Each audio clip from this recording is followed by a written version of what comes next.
yes, they are predominantly black people, but we have different kinds of Very tribes. Yes. And amongst the tribes, there's a lot of wars back in the days as well. And so there's a huge heritage of war.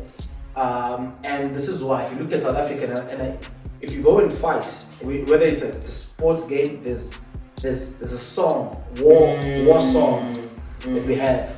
Amaguicho, you know what I mean? And you'll see it, you'll see us. You'll hear us. Yeah. There's a different flavor towards it, and a lot of Amaguicho come from war songs, the wars that people had to fight, and also then transcended into struggle songs. So now you bring that heritage of black people. Then you have the white people, which is also divided into two, the English and the Afrikaners. A lot of people don't know that. They think that it's just white and black. Yes. No, white or black. There's segments. There's a huge level of patriotism that comes from the Afrikaners, you know, that we relate so much to the grind, the hustle, because at a certain point in time, they too had to bring themselves out of oppression. Yes. From the English, right? Yes. So this whole thing about looking after each other, caring after each other, being one another, fighting for one another. You know what I mean? That's a history of war. That's a history of war. Now you take those two things right now. This is why I believe that South Africa is going to be the best. South Africa particularly will produce some of the best fighters globally, and in Springboks, especially now with this new gelling coming together, bro, it's gonna be phenomenal. Yeah, we come from war heritage. Yes, war heritage. And with that being said, welcome each and everyone watching us, guys. Thank you so much for tuning in.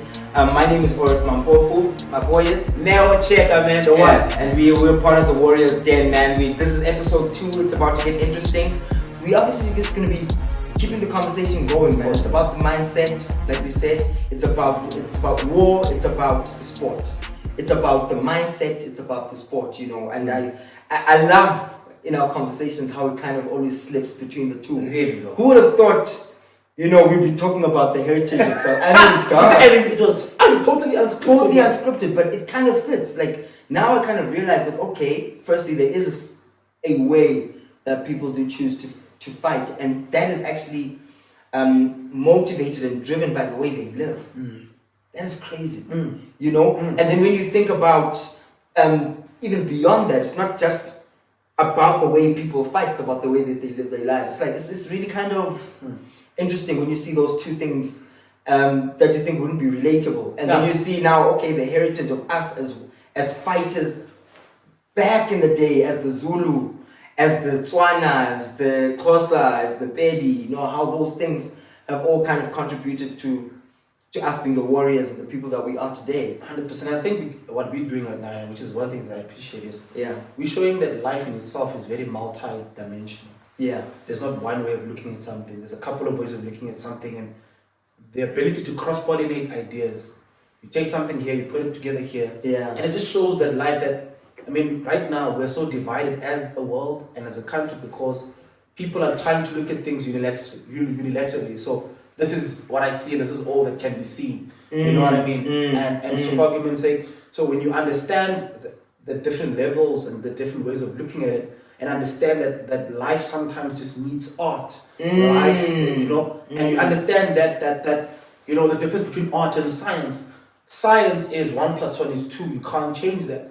But art is a feeling. It's a feeling. So the beauty is in the eye of the beholder, and it's very important for us to be able to cross-pollinate these ideas, put things together, take fighting, take art, take all of these things, take science, put it together to formulate opinions that can help us. Because what we're doing right now, we're creating a framework not just for fighting, but for thought. Yes. For action. Oh, my brother. We're creating a powerful framework for all of these things.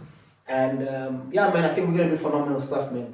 Those watching right now, you want to stay tuned. This is exactly, one of the most powerful platforms that people are gonna see globally. Yeah, and I think the reason why is that there's a demand for it. You kind of touched on this so well last week when you spoke about the fact that, you know, there's a crisis of masculinity, there's a crisis of identity, there's a crisis of so many issues that are important for us as fundamentals in terms of building us as individuals and us as young men.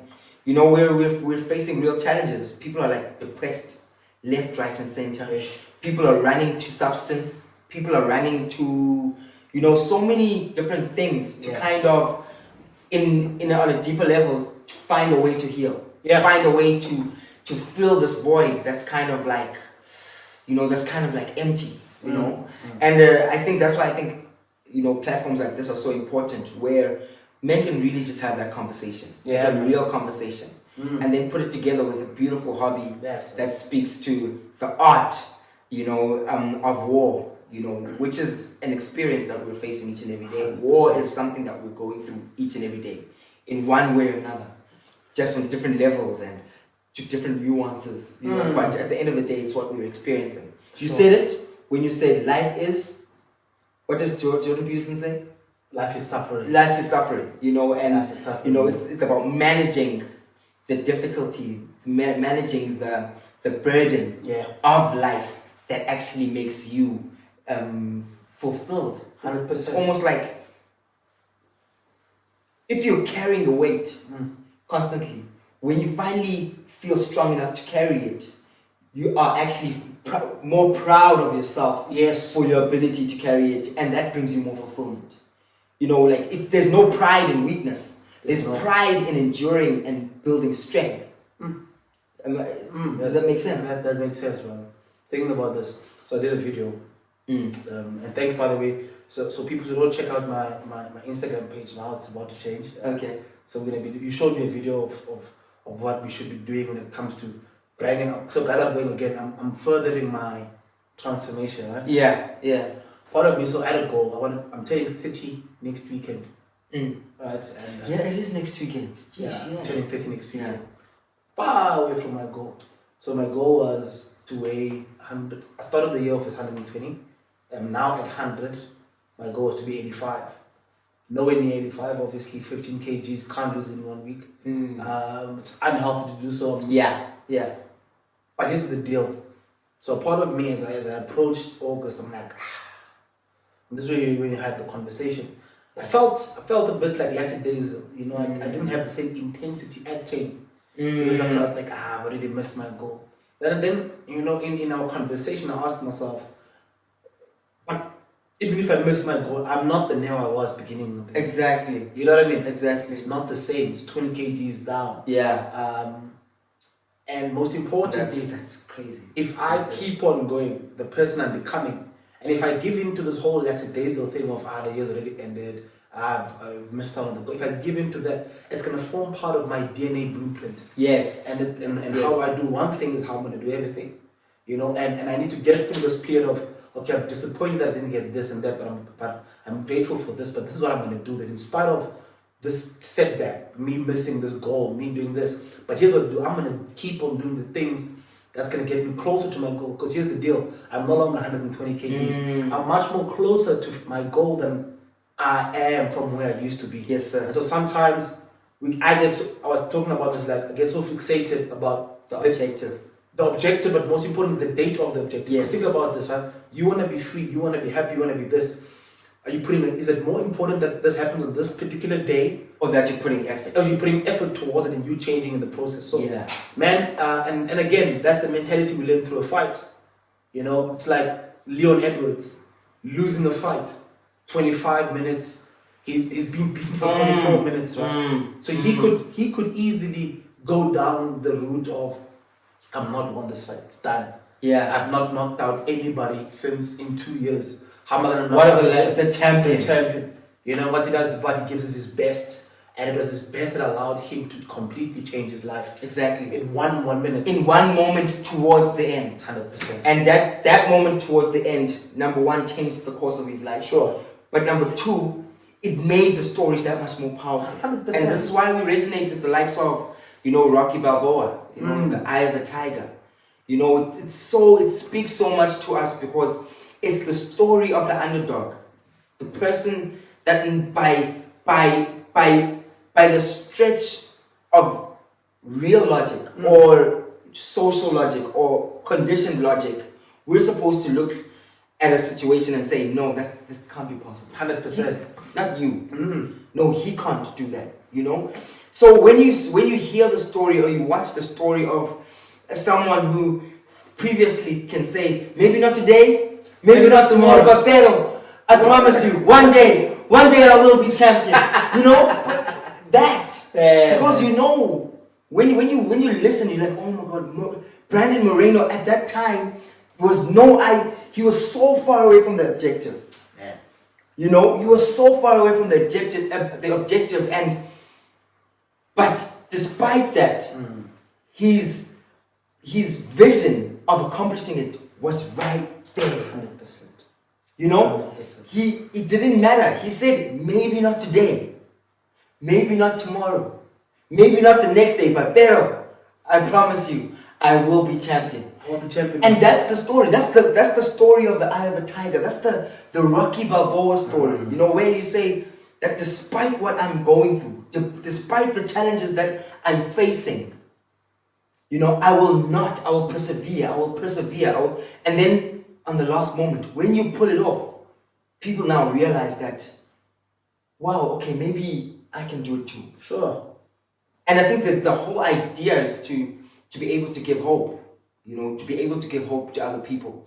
For someone to watch the story of another and realize that if that guy that's just as normal as I am, you know what I'm saying? If that guy that's just as normal as I am can be amazing or can pull that off, why not? Why not me, man? 100%. 100%. A lot of people, they never resonated. I mean, in actual fact, Superman, the character, the archetype of Superman, it really struggled for a long time. Yes, it struggled for quite a while, and with the storytelling of it, people, they were very excited about it at the beginning, and it kind of dropped as time went on, because the idea that someone's born perfect, he's never done anything wrong, he lives his life perfectly, he becomes the strongest person, he keeps saving people, you can't hurt him, everything bounces off of him, you know, it's kind of like, okay, cool, that's amazing, but where do we relate? How do we relate? You know? Yeah, 100%. It makes so much sense. So at the end of the day, pain, weakness, you know, suffering, war, you know, is what kind of makes the experience worthwhile. It's what really inspires and encourages others. You know, and that's what you're saying is so powerful, brother. I mean, if you think about it, and I'm saying this I was talking to someone going through something very, very difficult, and I was talking to the person saying, listen, you're going to get out of this thing. But what you should be more excited about is not the fact that you're going to get out of this thing, but more so the person you are going to become after you've gone through this thing. The weight. I'm saying there's nothing more embarrassing or nothing that's going to give you an imposter syndrome than being in a group of, or saying this person specifically, millionaires, and you be the person who's in that room without any stories of pain to tell. Yes. You know what I mean? Like that you haven't earned it. You know, Gary Vee was talking about the fact that he's getting calls from young 25-year-olds, 24-year-olds. They have $100 million in a trust fund handed over to their parents, and they're depressed because nobody's giving them nobody owes what they have to them. You know what I mean? It's like, yeah, you have it, but like, there's nothing about you that qualifies or that says, rather, that warrants that. And so sometimes what suffering does, it gives you that capacity.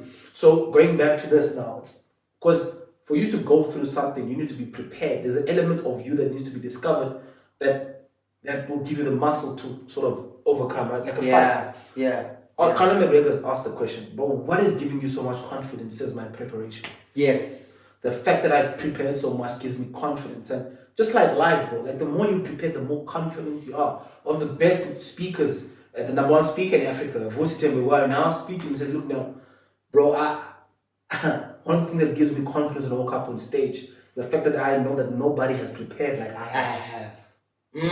So again, going back to what you were saying, sometimes it's more about the effort. It's what you do on your side. When I look at the trainers, when I look at, so the Mante trainer asked him the same thing. He said, look, brother, tell me, when you are about to go and fight, how do you feel? He says, or you get a fight. He says, I'm nervous when I get the fight.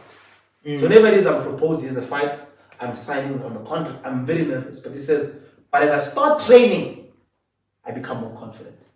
And it starts to lift. I understand, because like now I have confidence in my preparation. But by the time I get the fight, I'm not prepared. But once I start immersing myself, and so again going back, the fighting again, you need to prepare. You need to, you know what I mean? There's a camp. You know what I mean? Where you're separating yourself from the normal daily 12 years of what you would normally do. So it's like for you to go and get something that you want, you need to be prepared to go through a process that you probably don't want. So it's the true marks of greatness are choosing to embark on the difficult road, so that you can equip yourself with the confidence and the self-esteem to believe that you belong 100% in greatness. 100%. And there's something, you know, I was saying this today, thinking about this thing, like, there's an element about not feeling like, you know, I was thinking about this morning and I'm saying, I'm in church and the pastor is preaching, but my mind goes on a tangent and a certain verse comes into my mind. But I'm thinking about, I think I'm not sure if I shared it with you, but it's not this day. I'm not sure if I shared it with you, but I was talking about there are certain things that happens in life. Yeah.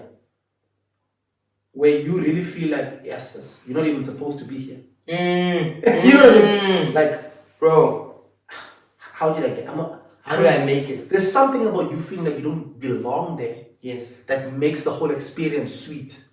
That I should not have been here. I should have died. I should have been in jail. Yeah. I should have this one and that. But I'm here, and there's something about the fact that you feel like you should not have been here. Those experiences that should have disqualified you. That makes this all worthwhile. Yeah. You know what I mean? Yeah. Jared Gordon, after fighting Penny, like, I'm supposed to be, man, I'm a recovering drug addict, man. Yeah. I'm not even supposed to be. This is all a dream. You know, Francis Ngannou says, even if all of this stopped, I won. Compared to where I come from, this is jackpot. So this is, again, suffering. The element of suffering was the stuff that you have gone through. The stuff is people the difficult things that people go through. It sort of makes them feel like if you had given into those things, you would not have been where you are. But now that you've gone through it, there's an element of confidence that if I could go through that, nothing can stand. I'm not even supposed to be here. But so pretty much what you're saying, and this is an interesting point, because I think it goes back, and I don't want us to stay too long on this point, but it goes back to the whole idea of trauma. And the difficulties of life. You know, today's day and age, we speak so much about how we should avoid pain, how we should avoid trauma, how we should avoid, and when you think about it, when you talk, the way you kind of talk about it, says to me that there's something powerful in embracing what you've been through. Sure. Now, what is it that we are avoiding in truth? What is it that we are avoiding when we say that we don't want to go through difficulties, but we want to have the perfect life? Are we not really putting ourselves in a position to earn something or to receive something that we haven't earned, thus putting ourselves in a position to feel almost unqualified for the experience of the life that we're living? Yes. You get what I'm saying? Sure. Because what you're telling me, like many people would say that, bro, we're talking about pain here. You know, you're talking about people that have been through difficult things, who are in diamond, who are in, like, you know, we're really facing the difficulties and the challenges of life, and those people were able to overcome and move over from that, and then find themselves in a position of such a high level of gratitude. But they went through so much. Why? What makes them so different? You know, and I'm thinking about... Or does it make them different? Or is that the mark of great men? Yeah, I think it's the mark of great men. And I think it's first of all, again, there's an element to life where you have to understand that you deserve it and yet you don't. You know what I mean? It's like, because again, imposter syndrome also comes in. Yeah. I mean, like, there's an element where I'm like, who am I to get this without fighting for it? Yeah. But on the other hand, a part of me must say, but that is mine. There's this nuanced approach of understanding that you've been created by a higher power, God, and you were put on this planet for a specific purpose, for you to accomplish something significant. Yeah. And you deserve every good thing that's about to happen to you. There's also another element nuanced to that says, who do you think you are, Wena, to get this without a fight? Yeah. And so there's an element of great men who welcome pain, so that they can rather welcome the pain, so that you can feel good about earning it. 100%. So they understand that they deserve good things, but on the other hand, I welcome the pain of having to go through trials and tribulations, suffering to get where it is that I'm not going to be delusional or operate with a certain level of naivete that thinks that I'm going to get all things, that it's just, it's a movie, it's a cartoon, not even a movie, but you understand? So there's an element of that where that great people, successful people have that in mind, that I'm not expecting this thing to be an easy. I've welcomed. Martin Luther King says, his last speech is, I've been to the promised land. He says somewhere in the speech, he says, I don't know where we'll go from here. He says in the speech, but he insinuates that things are about to be worse. Yes, okay. But I don't mind because I've been to the mountaintop. You know what I mean? I know what it feels. Yes, like anybody, I would like to live a long life. Longevity has its place. But I'm not concerned about that now. Because I want to do God's will, and He's allowed me to go up to the mountaintop. And I've looked over, and I've seen the promised land. Then He says, I might not be there with you. But I want you to know tonight that we as the people will get to the promised land. So there's an element of accepting that I might not be there. I'm going to die. Yes. I'm willing to die for this thing. There's an element of saying, of expecting that things are going to be hard. But through all of this, what I see with my eyes, we are entering promised land. So this is, again, back to life. I'm willing to go through the suffering. I'm not seeing my family doing weight cut as a fighter. Going through these different sacrifices, not eating what you want. I'm willing to go through. I'm accepting. I'm welcoming the pain. I'm welcoming this, the suffering. It is what it is. It's going to be what it's going to be, but the victory will be sweet. And that's the mark of a warrior. That's a mark of a warrior. A warrior is someone, I mean, if you look at it even in medieval times, sure, men left their homes, not knowing what lied ahead, sure, where they were headed, and they were even willing to stand in a line, with their weapons, looking at people from another nation, not knowing where those people came from, exactly, for the sake of trying to earn something. And there's something that a wise man once said, saying that a man will do anything for respect and status, to a point where they will put their life on the line so that they can earn the respect of their brother. Of course. I mean, guys, if you think about it in logic, you're telling me that you're going to die so that you can earn a respect that you can't even see when you acquire it, There's something about men that when a man is well tuned, he is programmed to go to whatever ends so that he can serve the agenda of what he's built for, which is to protect, which is to provide, which is to give that sense of security, to give that sense of, there's something very beautiful. I'm not sure what this guy's name is. He's a podcaster.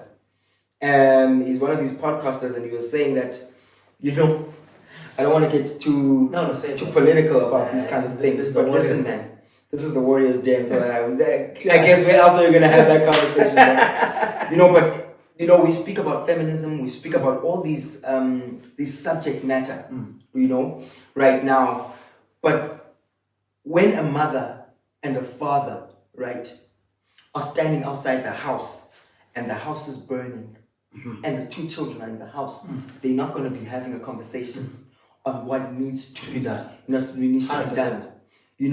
At that moment, the man stands up towards the responsibility, and the instinct kicks in. And it actually brought me to an understanding that, okay, in actual fact, this whole idea of me being a man of the house has nothing to do with me being better or higher or superior. It has everything to be being lower, because I'm the one who has to sacrifice myself when the time comes. I sit, it's so funny. I have 2 daughters. Yes. For those of you guys who do not know, and it's so interesting. I sit in my balcony thinking about how far I would take it if I needed to. That is the instinct. It's the weirdest thing. The instinct of a man, once he starts to bear children, once he starts to find a love, you say, you know what? And before I've closed the doors and everything, I'm like, if anyone would, I would die. But I would make sure, I even plan, okay, if someone would enter right now, I'll go into that gate, I'll make sure that in that door my children goes in there, I'll lock them inside, and I'll walk out to go die on the battlefield. Those are things that I imagine. But bro, it's crazy because what you're saying is so true, man. It's weird, but it's true. It's true, man. It's I was talking to Session, and I was with him for the week, and he says, Neo, I mean, I've done X, Y, and Z in my life, but what I'm about to do ever since I had a kid. His kid is 2 years old. And he says, ever since I had a kid, the game has changed. The level I'm operating right now is different. And I've seen him, and when I talk to him, this is what he says. He says, I've been in Joburg now. I mean, this guy's who toured the world. He used to stay 1 year in our country. Now he says, now I have a kid, man. Now he says, everything I do, I don't want to miss a day and not see an inch of growth. Another business partner of mine has just made a huge business decision that he would have never ever have made if it was not for the daughter. Yeah. He says, bro, if I don't make this decision right now, I'm going to miss so many moments with my child. So I had to do this thing once and for all. And a lot of people don't understand those kind of conversations, that sometimes certain things and this whole, you see, even the one thing about feminism, it always speaks about the history of, they view history as men against women. They don't see it as a time where it was good men trying to stand up for the household. 100% good women partnering together. They don't view history as men versus women. Put it as why don't you say we're trying to survive? They were trying to survive, and when everybody is there's the survival is in question. Yes, you will have bad men, but you have good men, bad women, good women, but they don't fall. They should never fall under one group and say, you know what I mean. So, but going back to what you're saying is, as men, we have been trained to, like I was saying this to the guys, and says, one day my wife, she drops me off to take a haircut. She takes the car, she was going to the hair salon and all those things.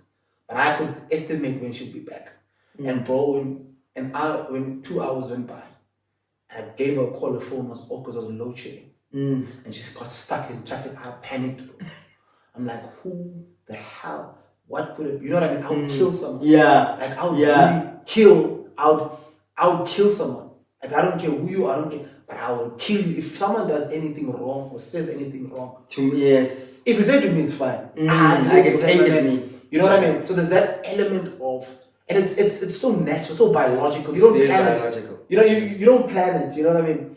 And I was saying to this, I'm like, but then you speak about men who give birth to kids and leave the household and become absent fathers. Again, it's biological, but then you have a lot of these idiots that can do that. Yes. You know what I mean? Because I say idiots because some people are like, no, you don't know what the circumstances are, you know why,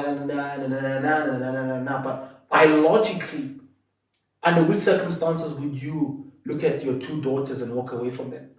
Think about it biologically, bro. Under which circumstances would you look at them and try to be absent and have a better life outside? Under which circumstances? So no normal man does that. No normal man does that. But fighting each to their own. Yeah.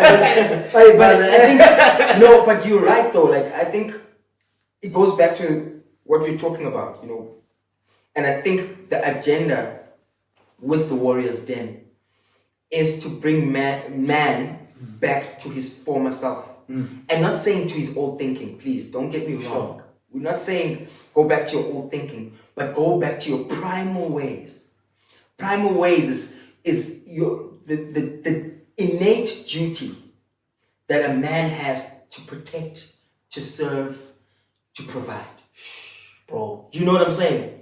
And obviously the world is changing, which means that the idea of what it means to protect, to provide, all of these tenets, will look slightly different. They will need a different mindset, which is why I think it's so important that we have those types of conversations. Sure.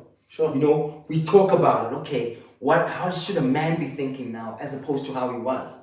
But that doesn't mean we should refute the strengths that we carry. 100%. The aspects that made us, or that allowed us to be able to traverse and overcome very difficult times in history, my friend. My man, I'm telling you right now. Very difficult times in history that we were able to overcome because of fundamentals and because of a nature that we were, and we were able to keep reproducing and keep our generation and our bloodline going despite of all of it, man. Everything and anything that we did. 100%. Now we're struggling. Yeah. We have everything, but we are killing ourselves. 100%. We're killing ourselves, we're hurting ourselves, we are drinking ourselves to a pulp, we are dragging ourselves to, I don't know what you can call it, we are dragging ourselves insanely, we're neglecting our children, whereas in few generations down the line, we used to leave our country fighting so that we can protect our children. And the women. What has changed? Hey bro, I think there's a societal, we'll talk about this someday as well, but we will talk basically about the structure, how to structurally break down a country. Yes. But it starts with the head. And I believe as a conservative, traditional man that the man is the head of the house. And if you want to kill the body, take off the head, kind of thing. So there's a huge fight against masculinity to break down. And it's not that they want to attack the man because they want to break down family. Yeah. Break down society. Because you can't break down a society without breaking down family. You first kill the family to break down the society, control the family. But back to the whole relationship between a man and a woman, and I'm very anti-feminism for what feminism has been portrayed to be. I'm for feminism, women's rights, women's this, and all of that. But in the context of, brother, when even scripturally they said like woman should submit to a man. Back in the days when a certain kingdom has lost faith in their king, they would leave that king and they would go to a higher king and say, we are submitting ourselves to you. In other words, our well-being is your priority. When someone submits to you, their protection is your problem. Their provision is your problem. You understand? So this whole thing about submitting is not dominating someone.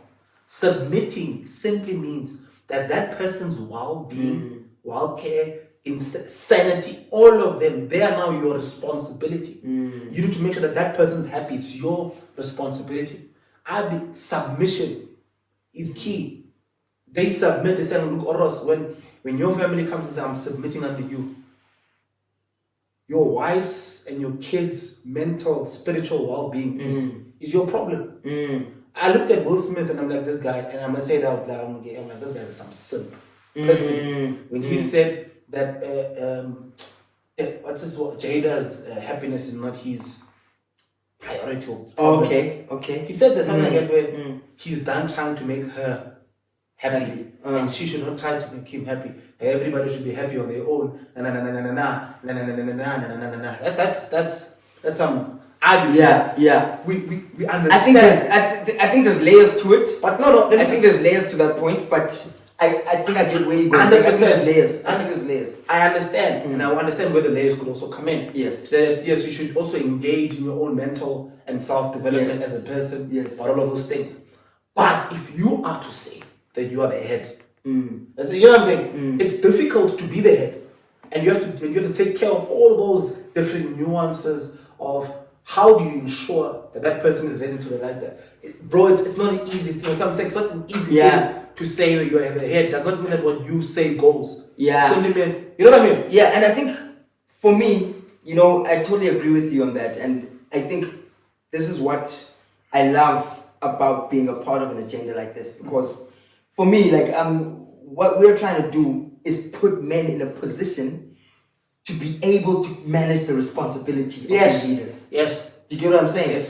And I don't think we have enough of a conversation as well as gents. It's not like it, boys. And our problem is that we want all the power in the world, right? And we want to say, no, we are the actual leaders. We're supposed to be doing this. We're supposed to be doing that. And it's like, okay, sure, but what capacity? What capacity have you held? You know what I'm saying? It's like saying, guys, we're not happy, for example, about the state of the country.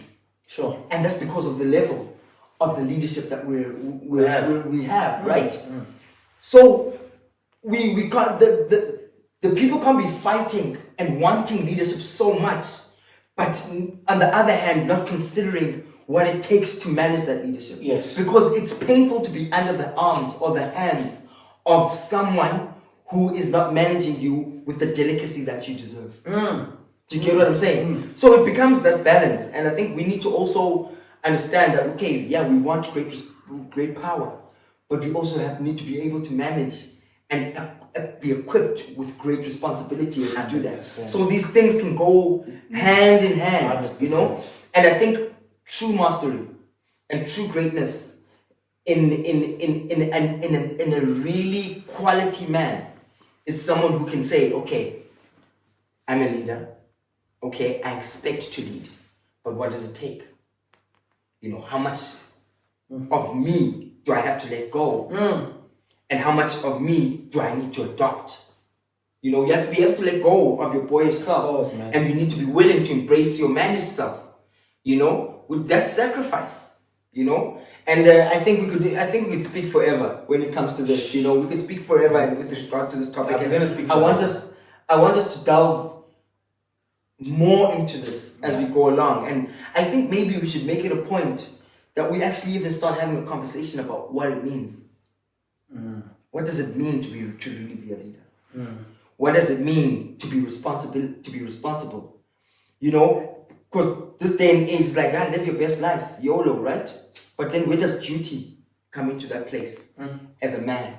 You know, where does responsibility come in as a place? You know, and we kind of need to kind of balance and figure out these two elements and find that sweet spot. But we're gonna need to find it. We'll do it together, guys. Please do comment on the comment section. Obviously, you have to subscribe. You know, because when you subscribe, it helps the algorithm. You know that this is a conversation that needs to happen. I don't think we have enough of these types of conversations in South Africa. In Africa, you know, and it's needed. So please do subscribe. It helps the algorithm.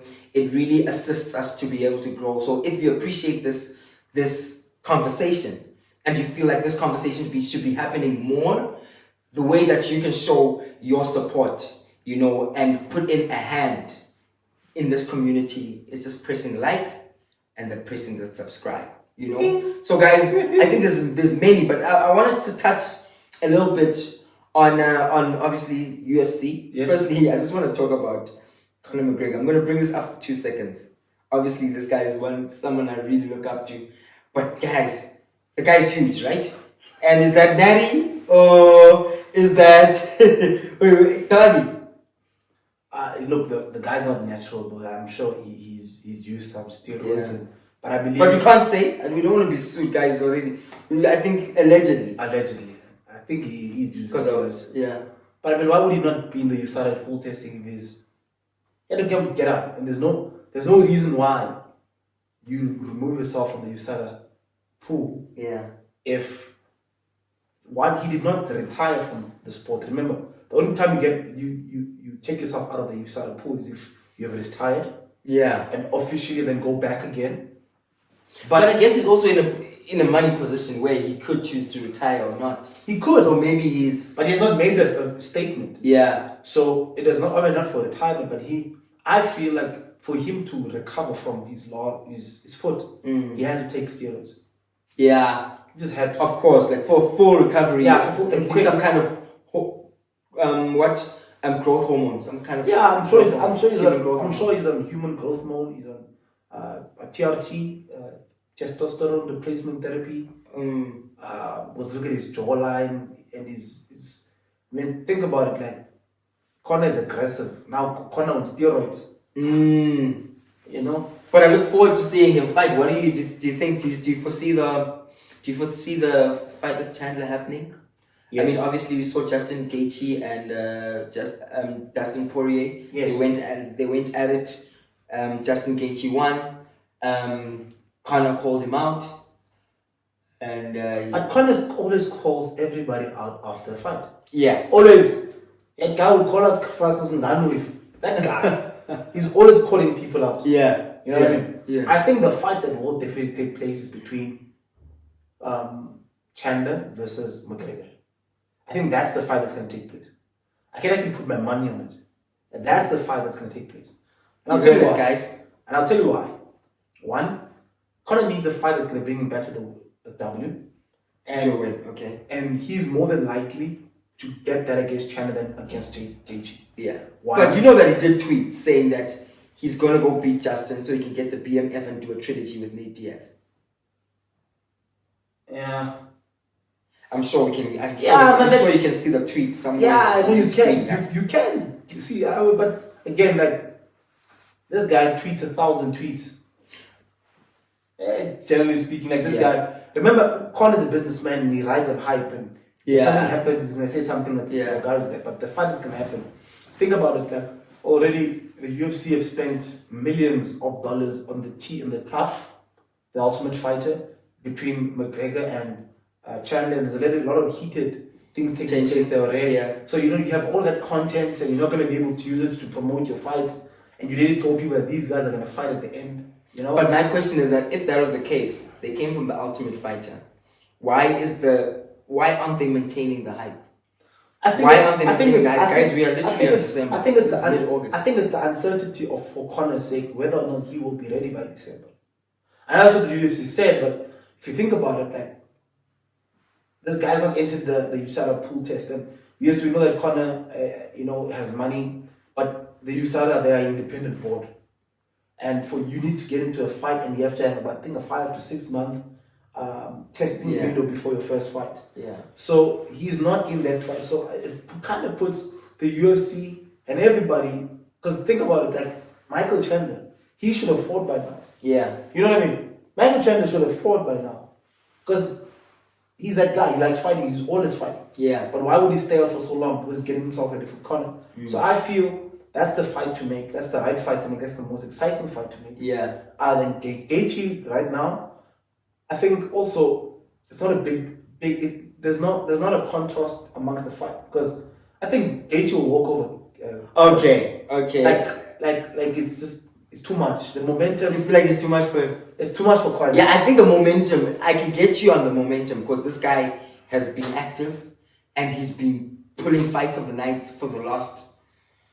Since Van Toch. Bro, he's killing people. He's killing people. And he just took out, not very easily, but he took out Dustin Poirier on the second round. And Dustin Poirier showed Conor flames. Sorry to say. Clean. Conor, I used to have you as my screensaver guy. You are that guy, so it pains me to say it like that. Peak Conor, focused Conor, hungry Conor will beat, I feel, any any lightweight in the country. I feel. Yeah, and I wanted to touch on this question, because you said something before we jumped onto this into the podcast, saying that every human being has a pocket in time where it's almost as if it's like a magical season. It was like you're in a flow state, everything is working out for you. Sure. It's like a peak before you kind of plateau, you have to paddle again, and then like the water goes down and you're peaking again. Sure. The current is moving in your direction. Sure. Do you feel like that's where Conor was, and that's he's hit that like almost that pocket that success pocket where he's just his groove. Like, I mean, if you think about it, we were watching his videos here. This guy, man, he always had the perfect answer. He always had the perfect response to a situation. He spoke. I mean, I remember the conversation. I think he was fighting in lightweight, and Dana White. I'm not sure if it was Dana White that was sitting in the podium, and he moves Dana White to the side, and he speaks and he addresses the people as if he is the president of the organization. I mean, but even when he took that moment and he started having the conversation, man, this guy was magical. It was almost as if there was something driving him. There was something just pulling him to the stage, and he was just coming out with the perfect. Do you feel like he's missed that? Do you feel like? I think it's a couple of things. Yeah. Sometimes your success can be your worst enemy if there's no proper grounding. Okay. And I think especially depending on the size. 100%. So I feel like Hannah had a goal and he hit that goal and there was no goal. He smashed it.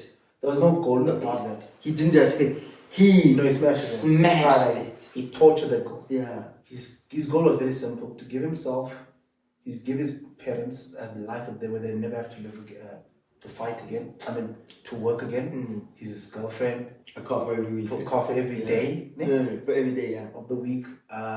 Kids and all those things. And he's done all that. He's built a solid brand. There's an element of motivation that drives every person to keep on winning and keep on winning. His goal was never to become the greatest mixed martial artist. I remember seeing a video where my goal is to become the greatest mixed martial artist. Yeah. I don't see that. That has never been. It was the agenda. Provision. For him, it was provision. Primal. And when that is gone, it's done. You have to look for a new one. You know what I mean? And to get one that's going to speak from here. Here. Not from here. From here. So it's not an easy thing to get that. So he's solid. He's the pocket. He got what he asked for. Anything above this right now, it's no longer needed. You know what I mean? So I don't know if we'll ever see that magic again unless he wants something different. But the question is there enough drive for him to want something that he does not already have? He has star power. For him, it's not about being the greatest fighter now, because it doesn't matter. He's the biggest name in combat sport. Yeah. So he might not be the greatest, but he's the biggest.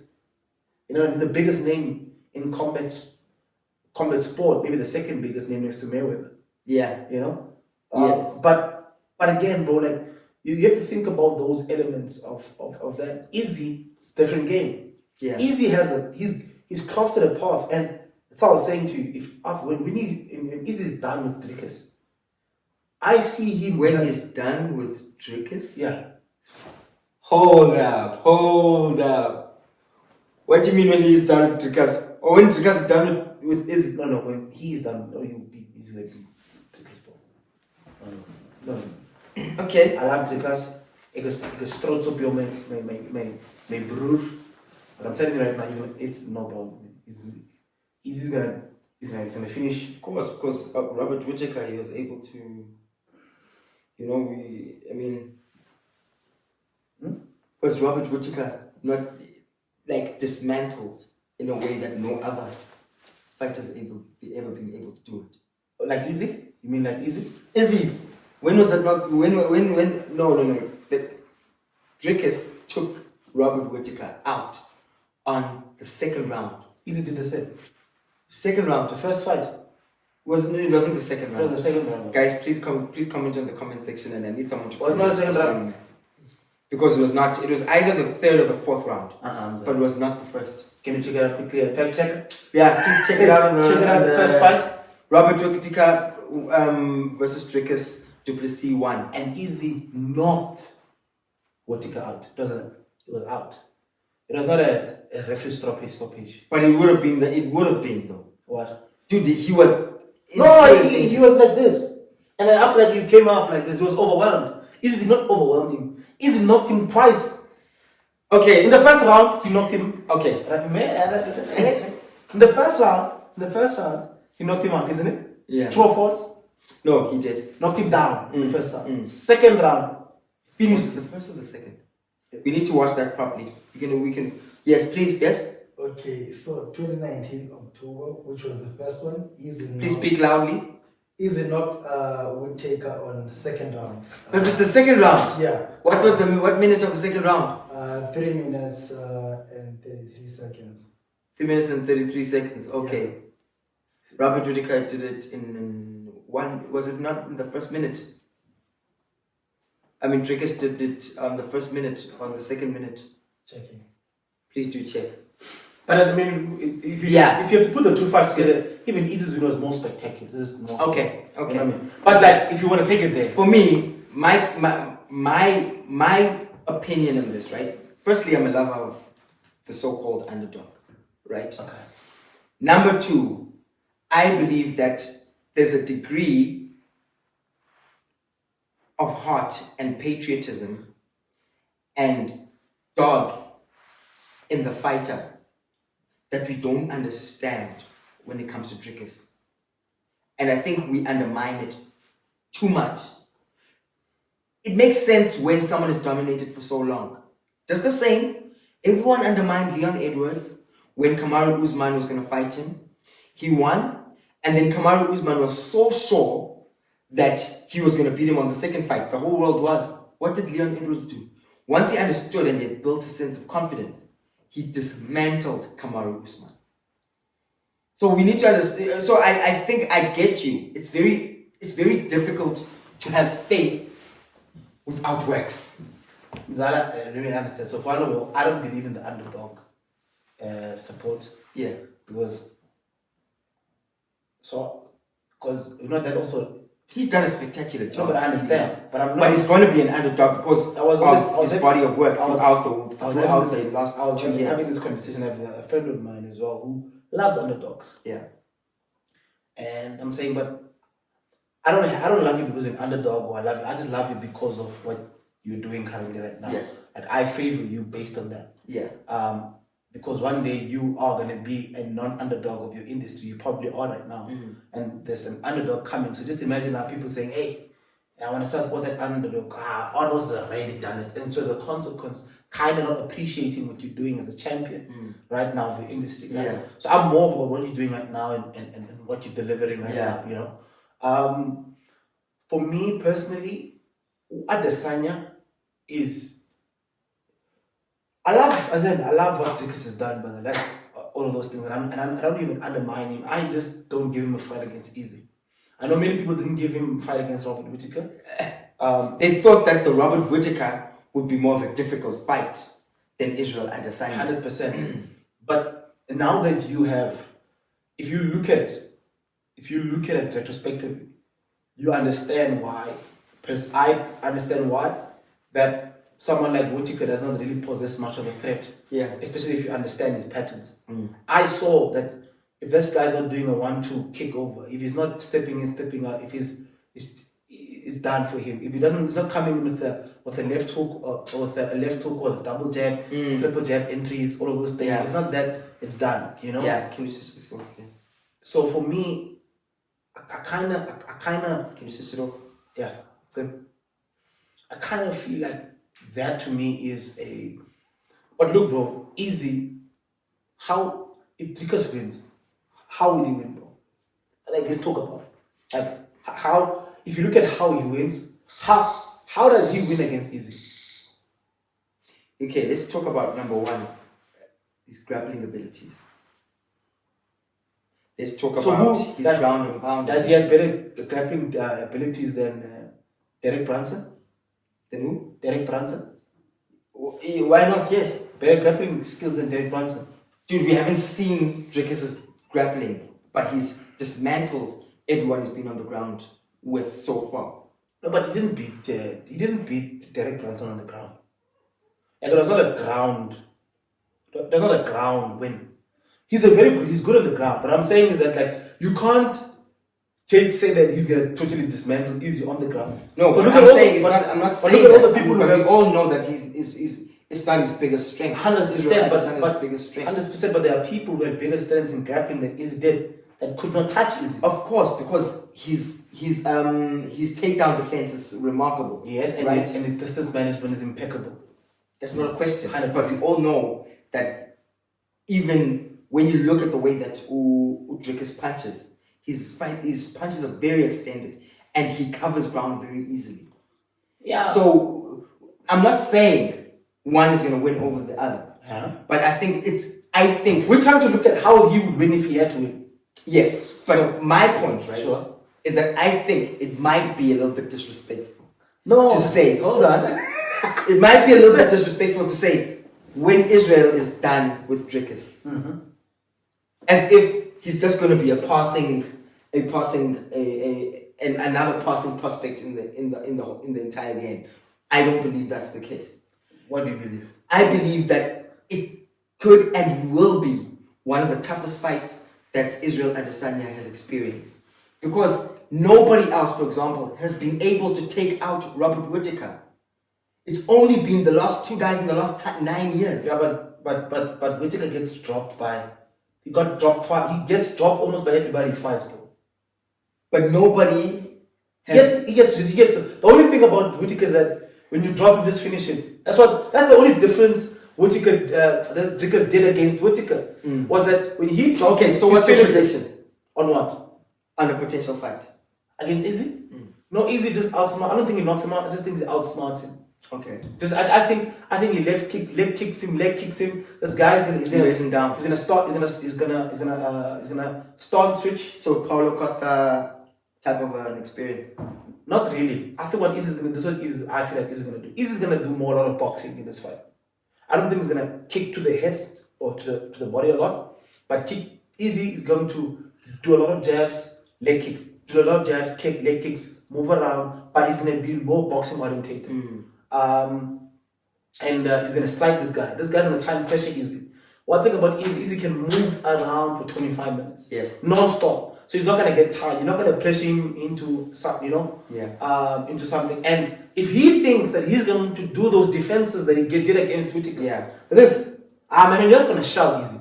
He's gonna kill you here. He knows how to handle it. That's what I was saying. So disappointed in Whittaker. This guy was shining like this, leaving his ribs wide open. There was not one body shot, not one body kick. I mean, come on, brother. You know what I mean? That's when I'm like, Whittaker, what's wrong with you, bro? Okay. So that's what I'm saying. But I think maybe we might be jumping the gun, because there is an Israel Adesanya, Sean Strickland potential fight. Are we really gonna think? Do we have to think? No. I'm saying that's another pass. No, I'm saying, do you think it's going to happen?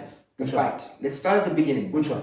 Do you think the Sean Strickland and the Israel Adesanya happens in September? I think it happens. I think it does happen. Because there is talks from Sean Strickland's coach saying that they want more money. No, that he's going for his visa. Yeah, He's trying to get his visa. But they're definitely gonna fight. Sean Strickland's gonna fight Izzy. Okay. And Izzy's gonna win, obviously. Obviously. Again, I don't see how this guy wins. Yeah. No, I can see that. Yeah, and then so that's why I don't even count that. So I'm saying after the Drickus fight, when he's done with Drickus, he should go on that's what I was trying to say. He should go on a 2-3 year layoff and just be a money fight after that. He should relinquish the title, just be a money fight. Okay. Just come back to main event fight, didn't go up. But it's done. And I feel like Izzy's gonna retire a whole lot sooner than what people think he's going to. Yeah, because he said he has something like how many fights left in his thing? He still wanted to fight 9. What? There was a big number of fights when he asked on his last fight in the interview. Yeah, but I don't think he's gonna fight for too long. Yeah. I think he's going to retire on top. He's emulating Mayweather, very good. And then what I think is gonna happen is going to movies and a lot of creative arts and a big thing in the sport.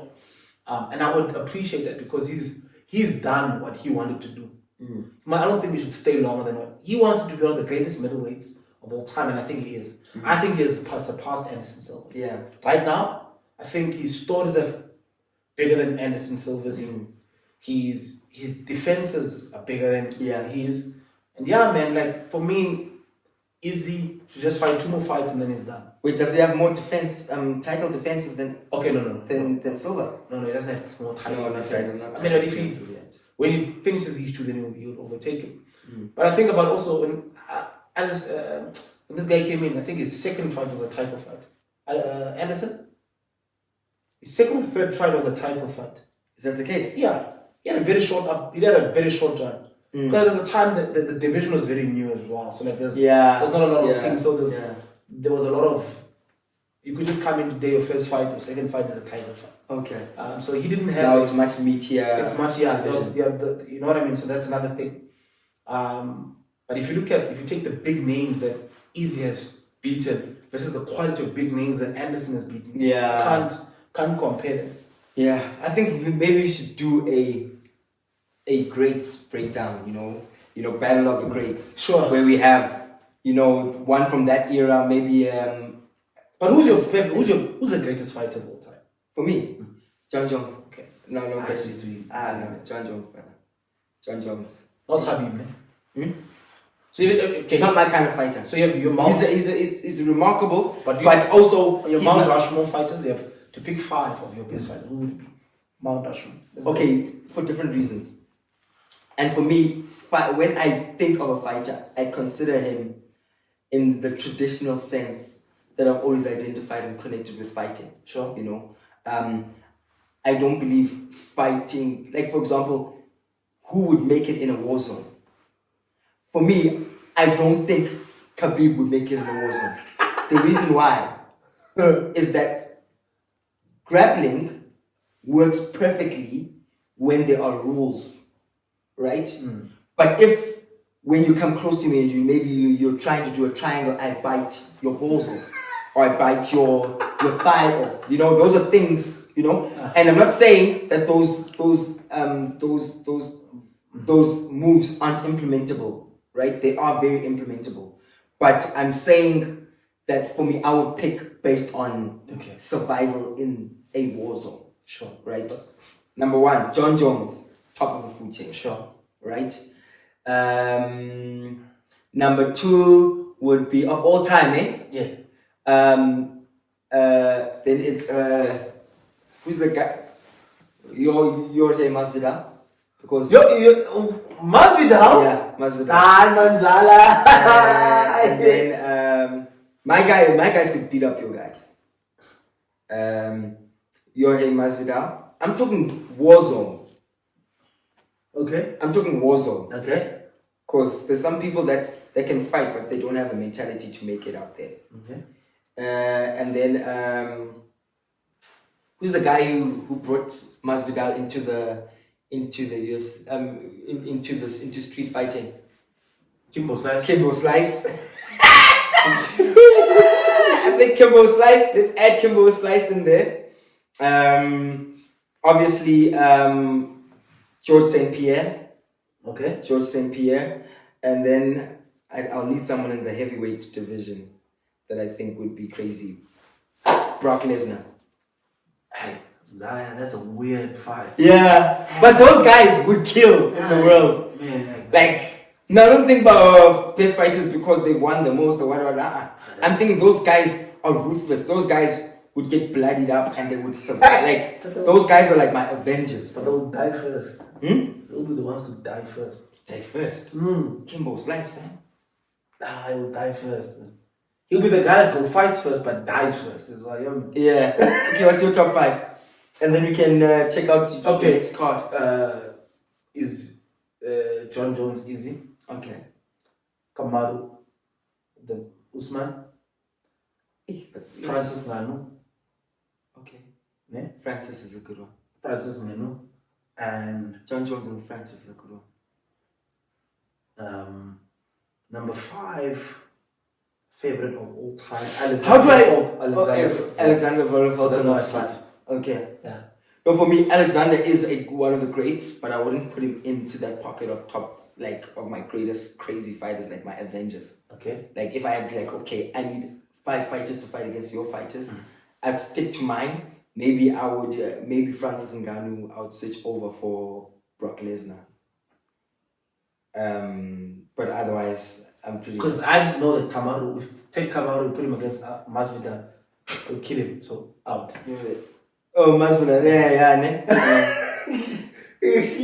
I even Volk against Kimbo Slice.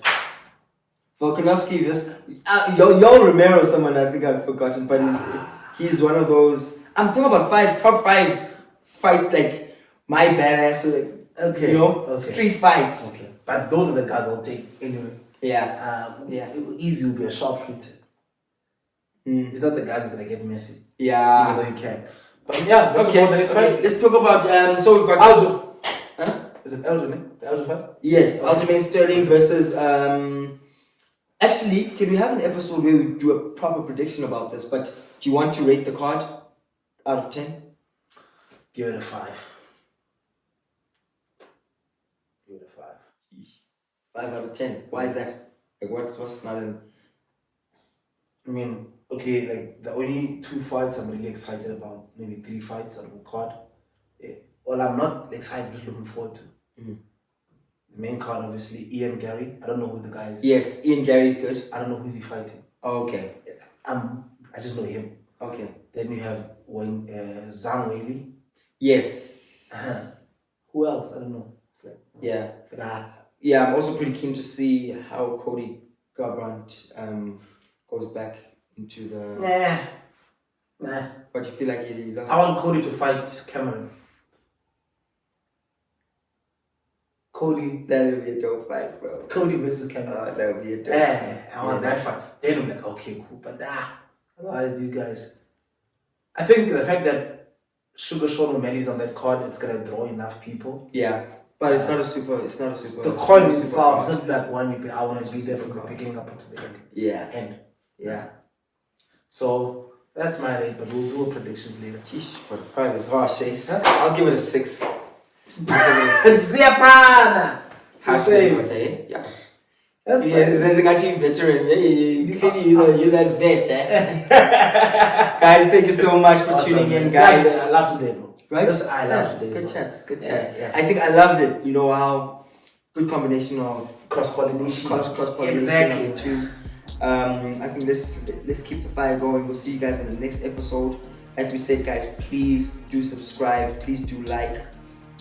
Please comment. Let's get into the whole into the habit of commenting, getting into those conversations on the comment section. We'll be responding and sharing our two cents. Maybe what we can do for this episode is that one person that does comment on the comment section, we will follow.